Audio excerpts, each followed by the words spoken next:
شبی از شبان داغ دل خفته بود، ز کار زمانه برآشفته بود. چنان دید کز کشور هندوان یکی مرد بر تازی اسبی دوان. سواری سرافراز و گرد تمام، فراز آمدی تا به نزدیک سام. ورا مژده دادی ز فرزند اوی، از آن بر ز شاخ برومند اوی. چو بیدار شد موبدان را بخواند، وز این در سخن چند گونه براند. بدیشان بگفت آنچه در خواب دید، جز آن هرچه از کاروان. گفت آنچه در خواب دید، جز آن هرچه از کاروان شد.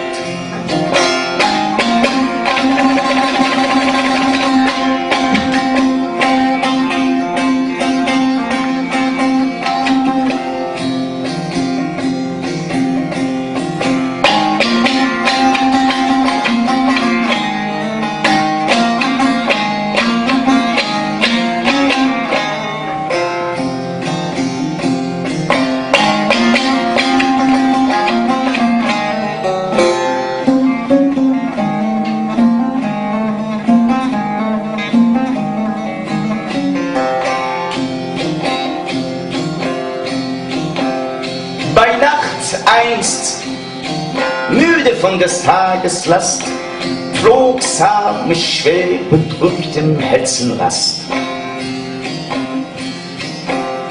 Es sprengte von der Mark von Hindustan, so träumte ihm ein Tasi-Ross heran. Und auf dem Ross ein Reiter, stolz und hoch, der schnellen Laufs bis vor sein Antlitz flog und ihm vom Sohne Kunde gab, dem Sprossen, der nun zum hohen Zweig emporgeschossen.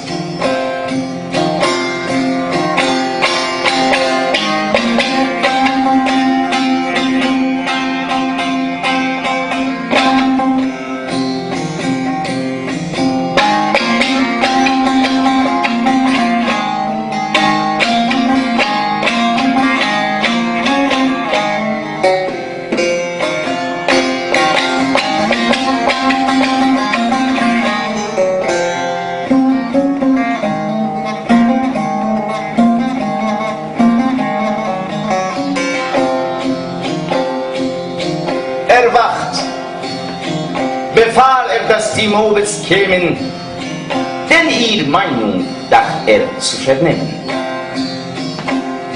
Sagte, was ihm für ein Traum gekommen, was von der Karawane vernommen, und sprach: